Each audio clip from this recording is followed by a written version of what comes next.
Alright guys, TacticalRab back again today. Hope you're doing well and enjoying your day so far. Despite a fantastic start to the season, the Los Angeles Thieves have fallen off the pace very quickly indeed. A 0-2 start here at stage 2. They need to turn things around very quickly if they want to get to the winners bracket for the major, and the search and destroy has been the main piece of their downfall. Zero even seems to reckon it's so bad, it's actually quite funny. Very much enjoyed your thoughts in the comment section below. Hit the like button if you enjoyed the video. Subscribe if you are new as always. I'd greatly appreciate it. Really up to the channel. Thank you very much indeed for doing that. First of all, this from Zero I thought was just kind of funny, really, looking at Slasher, trying to copy the pose. Like, yeah, Trey's just an entertaining guy, there's no doubt about it. This also, real quick, some things to mention on Modern Warfare 2's guns. Now, look, I don't know if this is actually going to come true or not, but just kind of some updates on this year's Call of Duty that's going to come out in, of course, at this point, still many months' time. But, yeah, still, somewhat worrying stuff. Apparently, there are no sprint to fire times on Modern Warfare 2's guns. You can sprint while ADSing. Like, I have no idea why do they do this? I just don't understand it. Why every single year do they decide to do something completely revolutionary that is, it feels like at this point they've tried so many things in terms of how to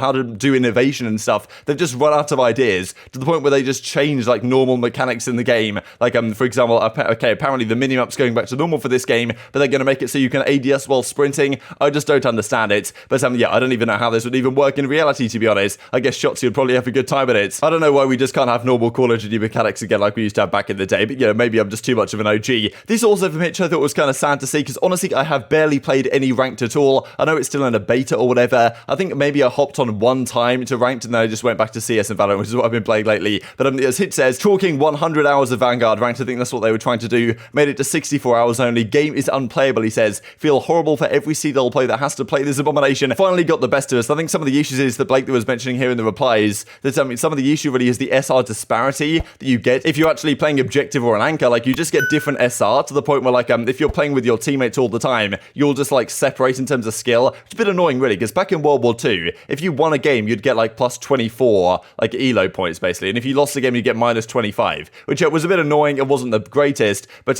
what it kind of means is that it's not too dependent on your performance. As in, if I only play with a couple of mates or whatever it was, then you're always going to kind of be at the same level, right? If you win, you go up a little bit. If you lose, you go down a little bit. So you never have to worry about not being able to play with them because the skill differential is too great. Some frustrations for sure. Maybe they can fix that going forwards. But yeah, kind of feel bad for these guys. Even though some pros, I think in general, have had a pretty good time playing Vanguard ranked. I think it just depends where you are. Let's talk about LA Thieves then, because of course this past weekend's matches were not particularly good for them. The loss against London was pretty embarrassing, quite honestly. Not just losing in the way that they did to a team like London, also like a top 5 team considered, but also the fact that they had a substitute in the roster. Their match against OpTic was so much better. In fairness though, we did talk about it yesterday that OpTic let through some games. They let through Desert Siege, Search and Destroy. They let through Berlin Hardpoint to try and get some more practice and some more reps on those maps that OpTic barely ever play, and actually turned out to be pretty good for Los Angeles Thieves. So still, if OpTic didn't do that, if they only played their best maps and went down a different route, maybe OpTic win that series more comfortably than they had to in the end. But obviously it goes to the game 5. OpTic had their backs against the wall, and they pull out they were down 5-4 at a point. LA Thieves had a 4v3 with, I'm pretty sure, bomb down on the B bomb side when it was 5-4 in their favor. And pretty much, like, that's got to be an 80-90% win situation for most teams. They somehow throw it away. OpTic win the round 11 in remarkable fashion as well, that we'll have a look at here in a second. And pretty much everyone's been saying, look, what's going on with LA Thieves in their Search and Destroy? Like, just the fact that they lost this game was pretty ridiculous. OpTic were not playing on their best form at all here by any means. Scump clutches this crazy 1 versus 2. There was also, of course, this moment in the round 11 where Shotzi makes the fantastic play call to have everyone push through that side of the map. Now, the issue really here is for Los Angeles Thieves. They basically turned on and did nothing. I was kind of mind blown, really. Envoy gets first blooded over here with the right-hand side. They get the trade. Then, like, all of the Los Angeles Thieves guys just sit back and relax for, like, an entire minute, pretty much. Like, there's only 40 seconds on the clock at this point.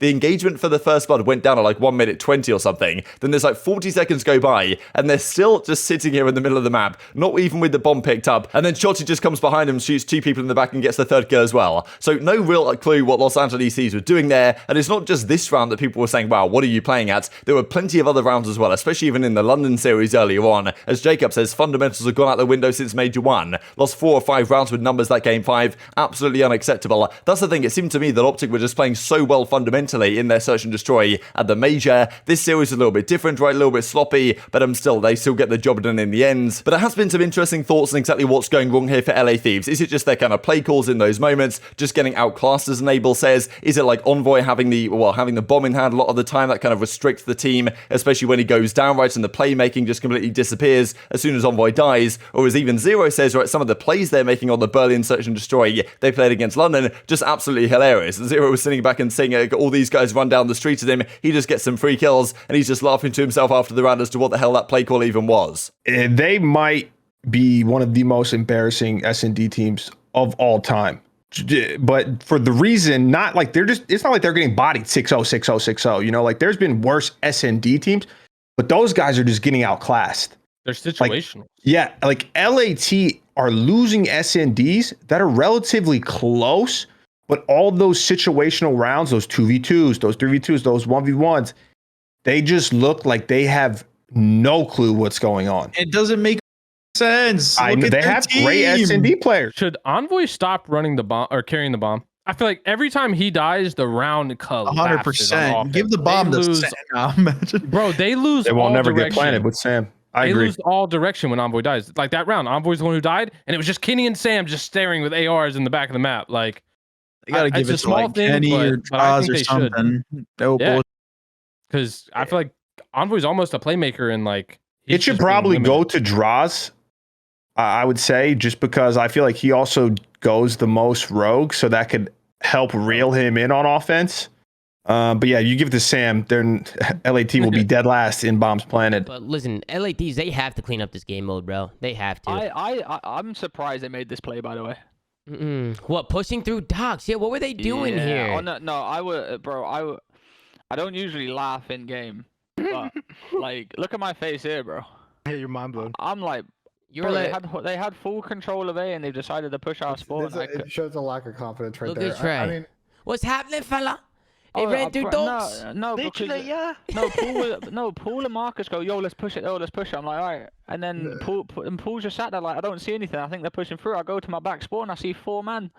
Well, at least they're attempting to make a play. At least the Thieves aren't scared to try and, get aggressive and try and make something happen. But I just feel like there's no game plan there. I don't know what's not a terrible play. If you dive in on their stats, like they are near the bottom, if not the worst team in the league in getting first bloods. But they trolled a couple rounds this map with getting first blood. Well, that's the other piece too, which is they're really bad in the 4v3 situations. They don't know how to capitalize on the next kill, get the bomb down, force teams to come with them. Like just a situational play in SnD is really bad, especially on offense. These were the stats then for that game 5. So as the guys were talking about, right, Envoy had a pretty difficult time. Like Drazah goes 11-9 here. Octane has a great map 5 as well. Envoy's 2-10. That's a pretty difficult time for Envoy. I'm pretty sure he had the bomb in hand. It can be a difficult time when you've got the bomb right to get a lot of plays to happen. They did wonder, could Drazah be on the bomb? Like, could things go a little bit differently? Like, look, I don't know. They seem to do better when they were just like flying and chatting, right? The rounds where they seem most impressive was when Octane would be in position to get 1v1 gunfight wins and just like take some chals and stuff. When they try and play strategically and passive and a little bit slow, that's when it kind of, comes back to bite them, right? And that's all OpTic took advantage of in the round 11. They got a kill, they made a play call, like, they seem so much more decisive in their plays than LA Thieves did. And, there were so many rounds they shouldn't have lost that they lost right here, that OpTic gave them a first blood maybe, and they just did not convert. So that, of course, is the key to turning it around, is that, Octane says, we'll be back, Patty, don't worry about it at all. But, still, can they turn it around? The issue is for them, their match is coming up kind of soon. They're playing some decent teams in Search and Destroy. That's the concern for them, really. Like, you're not going to get teams necessarily going forwards that are going to give you maps you're pretty good on, like OpTic seemingly did in this series up against them. You're going to eventually have to grind out some of these series in the game 5s, and we saw that the Major as well when they lost to Toronto in round 1. Like, that was the thing, if they beat Toronto, and Toronto could not win a hardpoint in that event, right? Like, if they beat Toronto that series, they give themselves a great chance to make a winner's bracket run, but losing right there, yes, they do win like 2 games in the lower brackets, but you're never going to make the run all the way through to, win the tournament in that type of position, in all likelihood at least, so they certainly need to turn some things around in this mode. Some interesting lineman cards actually here to look at from stage 1. So Envoy was like their standout player, I think, really, like in terms of hardpoint control and search and destroy, especially a 93 overall he gets. Not exactly sure how Lineman calculates the numbers. I think there's a kind of like an algorithm he does use. It's also based on placing to some degree, I think, as well, or at least it can get plus minuses depending on placing. But it uses like all the different stats. It's not just KD. Considers damage and like where the player is in relation to other players in terms of like, heal time, damage for 10 minutes, these type of stats. Octane didn't have the greatest time by any means at at all. This picture always does crack me up here. Did seem to be better in that OpTic series, but the overall search KDs are 0.8 for Drazah, 0.8 for Kenny. Like, not something you really would expect, right? And that's the thing they're going to have to turn around, because you're not going to win like 90% of your hard points for the entire season, as we are starting to see, especially when they play the top teams. And this is the difficult situation they find themselves in. These are the standings we looked at earlier today. Thieves down here top 10, only above Paris and New York right now. 0-2, 2-6 map count. And the problem is for them, yes, they've played up against Ravens, they played up against OpTic. Those are very solid teams, but they do not have the easiest run going forwards either. This is the remaining set of matches they have, and the difficulty is really they play next to Minnesota, and that's a team you really don't want to play right now if you're LA Thieves, because let's say you come in here and you lose game 1, all of a sudden you're thinking, okay, wow, like we are screwed, because, you know, probably you're not going to beat them then 3-1, like it's probably going to have to be a game 5. Minnesota are very good in game 5. Minnesota should be outclassed here in the respawns. LA Thieves probably should be outclassed here in the search and destroy, and that's the difficulty. You don't get like an easy game against a team that's not particularly good in search to play in your kind of first game back. And yes, they looked better, right? They did 6 of OpTic in that match on Desert Siege, but like they couldn't replicate that success in the game 5 when the pressure was on. And then after this series, they played Los Angeles Guerrillas. That's a very interesting derby match actually, because last year LAG were 3-0 against LA Thieves. I'm pretty sure, yeah, this is actually true. LA Thieves have not beaten LAG as an organization yet, so you know that's a big matchup for them to play. And then they play Seattle, right? A Seattle team that seemed to be improving. They beat FaZe just last week as well. Like, not going to be an easy team to get through. So these are the 3 matches remaining for LA Thieves. They have to win all 3 of these if they want to guarantee their passage to the winners bracket. If they just win 2, their map count isn't great. They might not make it through, as Minnesota didn't last time. So yeah, and if they just win 1, they're pretty much not going to make it at all. So a very decent chance right now that Thieves don't make it. Like, if they lose 1 or 2 game 5s here, there's serious questions about this roster, especially because there are options out there, right? I'm not saying it's clear actually who to replace on this team at all. I don't really think it is clear who to replace. Like, maybe Drazah has been the most inconsistent, especially the last couple of games, but towards the start of the year, Major1, he was very good indeed and seemed to be kind of underrated still once again. Pentagram is sitting there on the bench, but I think this team is probably still in a decent position just because at the start of the year, OpTic started off the year 1-4 in their search and destroys. They turned things around, and now they look like one of the strongest teams, well, the strongest team in the game as a result, largely, of their search and destroy improvements. I still think LA Thieves can do a similar thing, but look, if you want to win a tournament, you're going to have to win a game 5. They do not seem capable of that right now, to be honest. A few more Lineman cards just to close out the video. This, of course, Boston Breach. They came top 6 of the major. Interestingly enough, Capsule actually that were the statistically worst of the Lineman cards. I think a lot of that really is down to the controller. Whenever this guy plays Gavutu control, he just seems to get absolutely bodied. In fairness to Nero, I think he really turned up this event as well. So yeah, credit to him. These also the Toronto guys. CleanX still their best performer statistically, or at least in terms of the numbers. Like, you know, honestly, so far this year,